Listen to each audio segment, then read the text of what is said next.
Hey guys, welcome back to Trekyards. I am Captain Foley. I'm Connor Coggins. We're finally together after a hell of a weekend of separate lives talking about this topic. We made it. It's bright and early on Monday, early for Stuart, and we're here for you guys. Yes, we're going to do a quick breakdown of the Picard trailer, just our general thoughts. And then tonight, live at 5 Eastern Standard Time, we're going to be doing a complete scene-by-scene breakdown, which is going to be a lot of fun because I'm sure there's stuff that I missed that when we do the screen caps, we're going to see what's going on. So it's going to be fun to talk about that. But just in general. So do you want me to start, Stuart? Because you always start. Let's reverse this up a bit. Yes. I liked it. I think it gave us more of the classic Trek than we were expecting. We called out one actor. They gave us several ones we weren't expecting, or the ones we said from ages back would make the most sense. Brent if he'd do it, and a 7/9 because character-wise the most. And there's a lot of little things, and that's my overall, because I don't want to go too far into it. But yeah, it's good. It's actually a well-done trailer. It balances the old and the new and the story. Yeah, those are my thoughts as well. I was pleasantly surprised. I was also I was quite optimistic afterwards. Just that they kept these secrets from us, of Jerry Ryan coming back, of Brent. I mean, there was whisperings of him coming back, but I was kind of like, skeptical about that until we see something for sure. So yeah, I was super impressed and very happy with it. No real negatives to take away from it that I can see yet. Like I said, we got to be patient and wait. So, but yeah, overall, I'm very happy. One thing that I think we're all worried about is how they might interfere and or damage the Picard character, because these characters have a journey, and what might be good for the actor to play on the day might not be good for the majority of fans who'd want to see.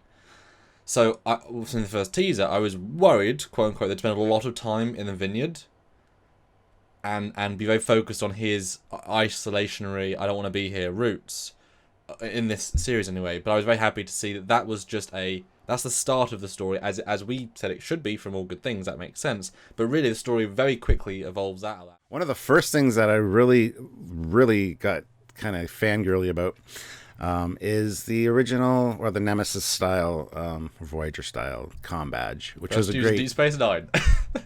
Yes, first these... Okay, fine. Way to mess that up, but... No, but this isn't my favorite one. I think it would have been better to have the oval one, but people would complain about that being, but it was great seeing that and having him wear it.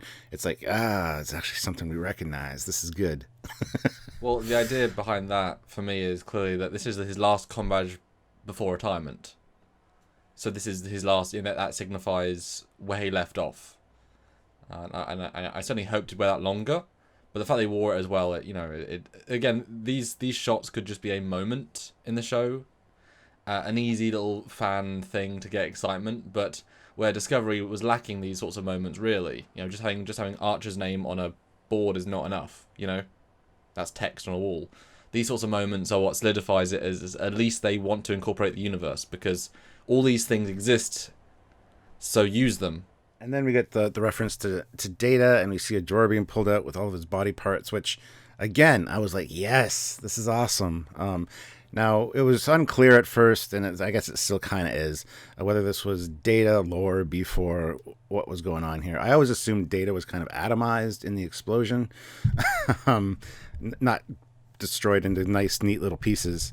But, we've each kind of seen supplementary interviews since, and Brett kind of spilled the beans that that's actually before in the drawer, and he's actually back playing Data. So what's going on with that? I don't know. I find people that say it's Data. Have you not seen Nemesis? I mean, if the ship isn't going to survive an explosion and be totally vaporized, Data will not. He's not stronger than a ship's hull. He's not built that like. Soong didn't suddenly invent a new skin that can take everything. He gets stabbed through the chest by a sword in one episode. He's not surviving, a Thalon explosion. So that is not Data in terms of the original body. That's absurd. My assumption before they said B4 was it could have been Lore, because Lore was deactivated. He was shot, but deactivated. My assumption, if you wanted to have both a B4 or whatever connections, you could put Data in Lore.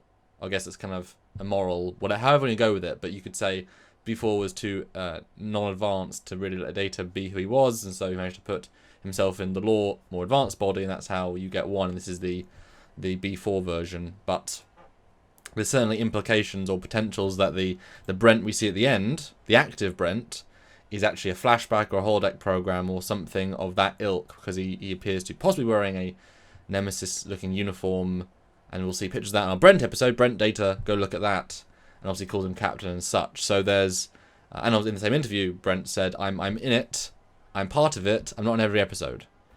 So if these are like flashbacks, or, you know, he needs to counsel with his Data, even though, you know, B4 could never be his Data because he literally couldn't take the memories of, and all you get is this flashbacky Data, which is kind of fun though. It means you do get actual Data being actual Data. I mean, that's, you know, rather, you know, Joey Ryan, who's Great 7 of 9, she's obviously playing 20 years old later evolved 7 of 9. So not what we've all loved and known, just the next chapter of, whereas at least as a flashback holodeck, he'll actually play the one we know, which is a nice thing to see.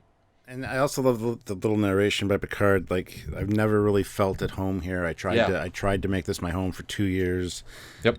Because this is 20 years later. He's only been on the vineyard for 2 years. It's kind of the vibe I'm getting, at least permanently. I think he said 2 years in the trailer.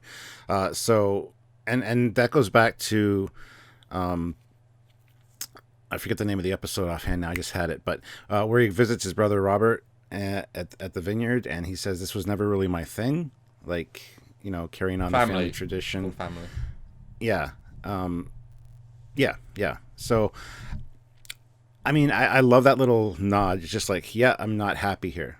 You know, he's uneasy, he's unsettled, because he said at one point too he would never want to leave Starfleet. So it's really interesting the way they're playing out this character, and I really respect that, because they're kind of holding true to what he said before, you know. And not just going overboard with it. So yeah, I mean, we didn't want to see a dark, depressive Picard. No one, I would think, would want to see that. Whereas you can still be darkened by your past, but Patrick said in several interviews that he's still got all the same resolve and need to help and need to do. And so yeah, as soon as this situation happens with this Raj character, or have you say the name? I heard it twice. You know, the instant impetus is I need to go out and do. And we see him talk to an admiral to try and get Starfleet's help, but he doesn't get Starfleet's help because he has to be on this other ship. And in the interviews, they manage to say this main person in the chair is not the captain; he's the pilot, and he's ex-Starfleet with a dark past. So he can't use Starfleet; he has to use ex-Starfleet and other people, which is obviously kind of a Renegades vibe. Star Trek Renegades, the fan film pilot, the outlaws, the outcasts, non-going traditional. But as I said, well, to myself when I was watching it for the first time, by not placing it in the Starfleet aesthetic, you get to invent a whole new aesthetic, and not, if you never see in a Starfleet vessel, you basically remove that issue of what does a Starfleet vessel look like, because the bridge of that ship, and we'll talk about it in a separate video. I mean, it looks like a set, it looks like a room. You know what I mean? It doesn't look like a Star Trek, Starfleet, anything in that universe vessel. But it's a ship. As I said and Patrick said, I don't want a sequel to TNG. Why would I want, and a good story is a good story, and going interesting and diverse, and, but the fact that using other characters is what makes it most interesting, because then if you've used some, and I said this to my mum actually on the phone, if they've revealed this many characters, you've got Data, you've got 7 of 9, you've got Troy, you've got Riker, all confirmed, and Hugh, all confirmed, are they really going to spill all of the beans at the first panel? That's what worries me, because sometimes they do. Sometimes trailers give you all the good bits of the movie because that's all that they have, and then you're disappointed for the rest. I'm hoping that's not the case. Well, but they didn't need to give away Riker and Troy, though.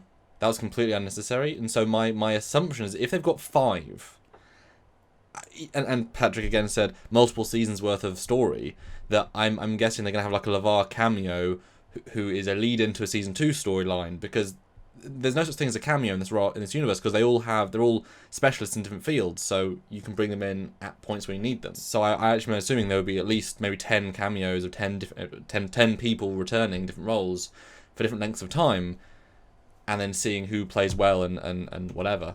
Well, one thing I liked about this trailer is it didn't leave us hanging on a lot of stuff. It definitely filled in a lot of the blanks and gave us an overload of information, essentially. We see what appears to be some kind of Romulan fleet, perhaps, at one point, and we do get a few Romulans in it. A lot of Romulans. even one speaking to Picard saying, "You might have forgotten who you are, but we haven't." Whether that's for the good or for the bad, it sounds like it's for the good. But Now, I thought that could be a Vulcan to try and buck the trend, but Patrick did say there's two beautiful Romulans on his vineyard. Didn't specify gender, so this is obviously his vineyard. Between going or coming back from Starfleet, this is probably one of his helpers. So yeah, definitely a Romulan for that. Yeah, a lot of Romulans in this. A lot of Romulans. yeah. But we'll talk more about that, of course, in a separate video, I'm sure. Also, the callback to the Captain Picard Day sign was cool. And just, what's the context of that? Is it a flashback? Is it in some kind of museum? Who knows what's going on with that? But again, nice touch, guys. Nice touch. I'm assuming this is you see several other artifacts. I'm assuming it's a museum or this is who you were. I mean, like Captain America going to the Captain America exhibit in his second film. It's like, this is what I'm known for, and there's a few fun things. It might seem odd, but the shot I'm most excited about is on the Borg cube prison internment camp. Looking up, you see Romulans with Romulan rifles, with alcoves, with Romulan's text, with the facility's gone 5,843 days without an assimilation. This is dripping with context, and the railings have got printed on Romulan logos. Everything in this is a reveal, is an interesting thing, and it's really interesting. Yeah. Plus that combined with the shot of the Borg cube, a new, different stylized Borg cube with green, or not green, but blue lighting. This kind of internment camp, as it's being called. I'm really interested in that. Mm-hmm. Although on the Borg cube, I think it's just a normal Borg cube, but with force fields, keeping it together.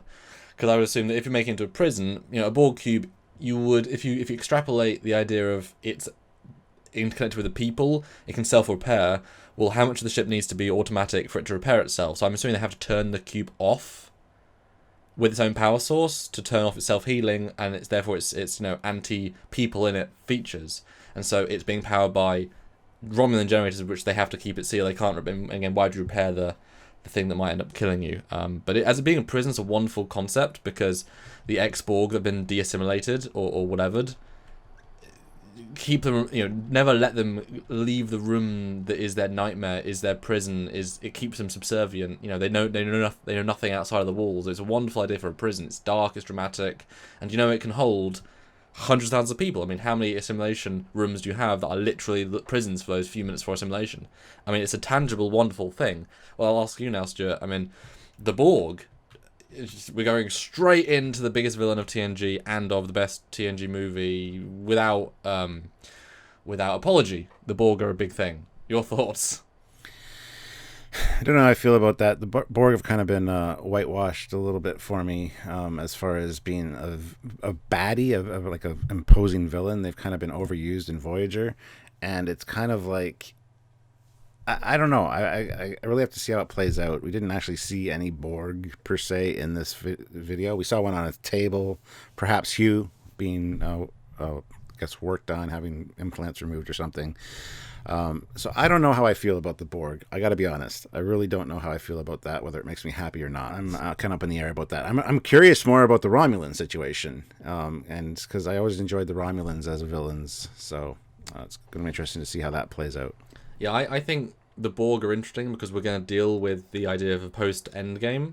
Because the Borg, you can go any way with them, but a very easy solution, potential idea is that when, and I just rewatched a bit of Endgame preparation for this long day of filming, is that, the communication of the hive became fractured. And so what happens when you have hundreds of cubes that no longer have the hive mind? Well, they'll start to get their individuality back, as we see multiple times, but some might want to stay hive, some might, all these variations of people, and so you have these factions of Borg, and so, what is a post-Endgame world is really interesting. It's not just the Borg are destroyed, there could be dozens of cubes in the Alpha Quadrant, and then the Romulans find one, la.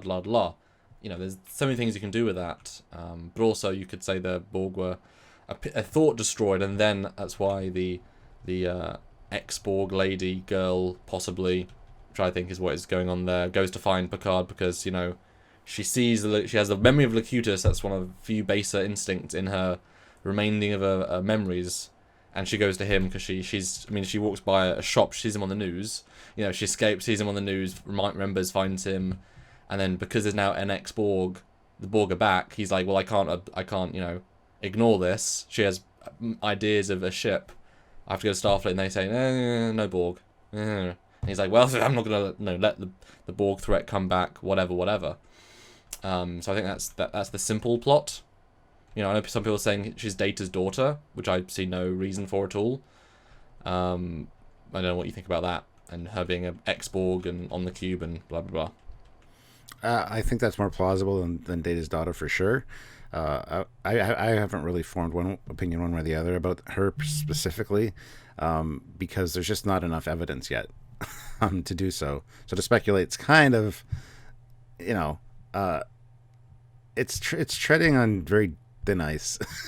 But yeah, I think the Borg threat or an enhanced. Some people have even speculated that it's the new Borg Queen that is looking to rise to power. I guess I don't know. Don't know where they're getting that from, but okay. I know that's what I'm saying with speculation. Some of it's like so out in left field. Yeah.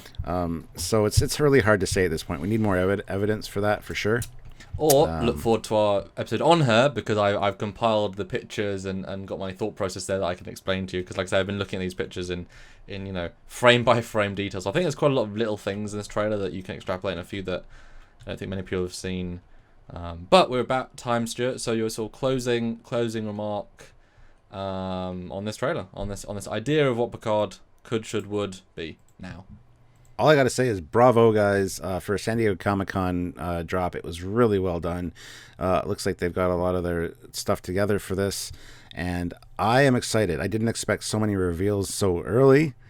We still have Vegas coming up, and I'm wondering what they're holding back for Vegas, because there's going to be some reveals there. So I'm excited for that. But I was really stoked to see this trailer. It gave me some, chills when I saw it. When I saw some of the things that popped up. Had to watch it a few times, and I really enjoyed it. So I think they did a fantastic job, and I'm really looking forward to the series more now. They answered a lot of questions, but they also opened the door to a whole ton more. So there's a lot that we have to look forward to. So I love that. And what is your one favorite visual? It's one of the callbacks. Either it's 7 of 9 showing up, or it's Data at the end saying, "I know that, Captain." I'd say one of those, just because of the nostalgia factor of seeing these characters, and I know they're trying to play on nostalgia, but I think in my case, in some other cases, it worked. So those were my favorite for sure. Yeah, my final thoughts. I thought this was a well-crafted trailer, gave us a lot of plot information, gave a lot of reveals didn't have to, which implies a more multi-leveled story. They know they have multiple seasons, so I think they have a lot of story they can play with, and there's a lot more here. I think people realise, and I'm excited to go through it with you, Stuart, and look through it. And my favourite visual, I think, is a split between the 7 of 9 reveal or the Brent reveal, because both are totally unexpected, and less so for me nostalgia, but more because each one kind of a massive narrative addition. I think out of the two, probably 7 of 9 is more narratively interesting. Although, to that said, she wasn't in the cast panels with the rest of the cast where Brent and Hugh were, and that's interesting. Now, she could have just been busy. But that implies to me Brent is in more, and 7 of 9 is only in like 1 or 2 as a guest, because you don't know how many people, how much are in each episode. But he's a recurring at least, and so there could be more story with him, even if he's a fictional holodeck. Blah blah blah blah. So yeah, and tune in, guys, for our live tonight. Where we're going to really break it down, really discuss it, and then tune in this week for lots of videos on subtopics, on lots of different little things that we see, don't see, analysis, thoughts. Oh, it's going to be a hell of a week. It is. It's going to be a hell of a couple of weeks, because we have Vegas coming up next week as well. So anyway, guys, just tune in for the live, and don't forget, on this video, like, subscribe, do all that stuff. Check out our links down below, and make sure you join us for the live and all the other videos that we are going to be putting out for the next couple of weeks. It's going to be a lot of fun stuff. And support Patreon if you can. It helps us make these contents for you every single week, and bonus things like this where we basically just say, right, we haven't got a week this week, we're just going to do videos for you. So support us on Patreon if you want to help us do that. Thanks so much. That's right. So until next time, guys, I'm Captain Foley. I'm Connor. Bye, guys. Bye, everybody.